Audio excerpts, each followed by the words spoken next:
ओम नमो नारायणाय। आशा करती हूँ आप सभी स्वस्थ एवं आनंदित होंगे।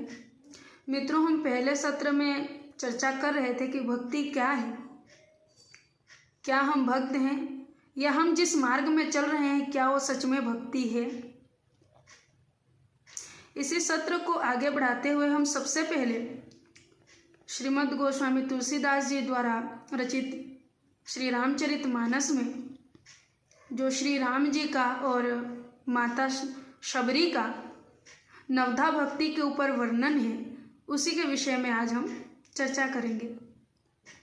माता सीता की खोज करते हुए भगवान श्री राम अपने अनुज लक्ष्मण के साथ जब अचानक से माता शबरी की कुटिया में पधारते हैं, वो शबरी जो अपने गुरुदेव मातंग ऋषि के वचनों पर विश्वास करके न जाने कितने वर्षों से राम जी की प्रतीक्षा कर रही थी, उनके आगमन की प्रतीक्षा कर रही थी। माता शबरी श्री राम जी को देखते ही प्रेम विह्वल हो जाती है और कहती हैं, आज मैं धन्य हो गई। हे प्रभु, आज आप मेरे कुटिया में पधारे, मैं धन्य हो गई, क्योंकि मैं तो बहुत ही छोटी हूँ, अकुलीन जाति से हूँ, अशिक्षित हूँ, स्त्री जाति की प्राणी हूँ, और हे प्रभु आप इतने दयालु हैं कि आप दर्शन देने के लिए मेरे कुटिया पे पधारे। माता शबरी के इन प्रेम भरे वचनों को सुनकर श्री राम जी कहते हैं, कह रघुपति सुनु भामिनी बाता, मानव एक भक्ति करनाता। संसार में अनेक रिश्ते संबंध हम लोग देखते हैं, कहीं खून के रिश्ते हैं, कहीं पारिवारिक संबंध है, कहीं वाणिज्य व्यापार के कारण है, तो कहीं मित्रता का संबंध है। किन्हीं किन्हीं कारणों से कई संबंध बनाते हैं, किंतु भगवान श्री राम कहते हैं मैं एक ही संबंध को मानता हूँ जो मुझे सबसे प्यारा है। वो कौन सा है? भक्ति का,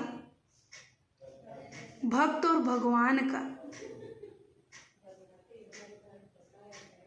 माता शबरी के वेरों की कथा जगत प्रचलित है, आप सभी को विदित है। भगवान श्री राम माता शबरी के सहज ही जिज्ञासा भक्ति को जानने की, इसको देखते हुए भगवान श्री राम जी कहते हैं, नवधा भक्ति कहूँ तो ही पाही, सावधान सुनु धरु मन माही। भगवान श्री राम कहते हैं कि मैं आपको नवधा भक्ति के विषय में बताने जा रहा हूँ, आप सावधान होकर अपने मन में धारण करिए, इसे सुनिए, श्रवण करिए। इतने से ही हमें पता चलता है कि जो भक्ति का विषय है, भक्ति एक ऐसी विद्या है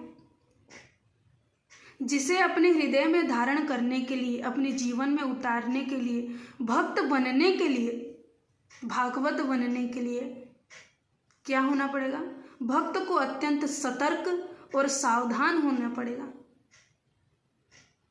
भक्ति करनी इतनी भी सरल नहीं है जितना कि हम लोग सोच लेते हैं, जितना हम लोग समझ रहे हैं।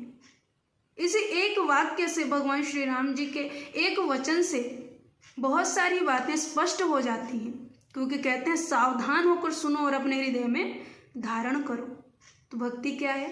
एक ऐसी विद्या है, एक ऐसा मार्ग है जिसे अपने जीवन में उतारने के लिए, धारण करने के लिए हम सबको बहुत ही सावधान होना पड़ेगा, उस मार्ग के प्रति सतर्क होना पड़ेगा। ऐसा नहीं है कि जैसा हम पहले सत्र में चर्चा कर रहे थे कि होड़ लगी है, दूसरे जो कर रहे हैं हम वही करें। जो शास्त्रोक्त है, जो संत बताते हैं, जो स्वतः भक्ति का मार्ग है, हम उस पर चलेंगे तो हमें परमात्मा के दर्शन अवश्य होंगे और आत्म कल्याण भी अवश्य होगा। कई भक्त आपने देखे होंगे वैसे तो भक्ति करते हैं लेकिन घर आते ही बहुत दुखी रहते हैं, अपने प्रपंचों से दुखी रहते हैं, क्योंकि भक्ति का मार्ग इतना सरल नहीं है जितना हम समझ लेते हैं। उसके विषय में हम ठीक से जानते ही नहीं, क्योंकि जो भक्ति करते हैं, जो भक्त होते हैं, उनको इन सांसारिक प्रपंचों से कोई लेना देना नहीं। अब इसका मतलब ये नहीं है कि कोई मठ मंदिर में बैठकर ही, साधु बनकर ही भक्ति कर सकते हैं, ऐसा कोई विषय नहीं है। घर में रहकर भी भक्ति की जा सकती है, लेकिन उसके लक्षण अलग होते हैं। पता चलता है कि ये सच में भागवत हैं, इनके अंदर भक्ति माता विराजमान है। इस विषय में और अधिक जानने के लिए हम आने वाले सत्र में चर्चा करेंगे। भगवान श्री राम जो पहला नियम बताते हैं, जो पहली भक्ति बताते हैं, उसके विषय में हम चर्चा करेंगे अगले सत्र में। ओम नमो नारायण।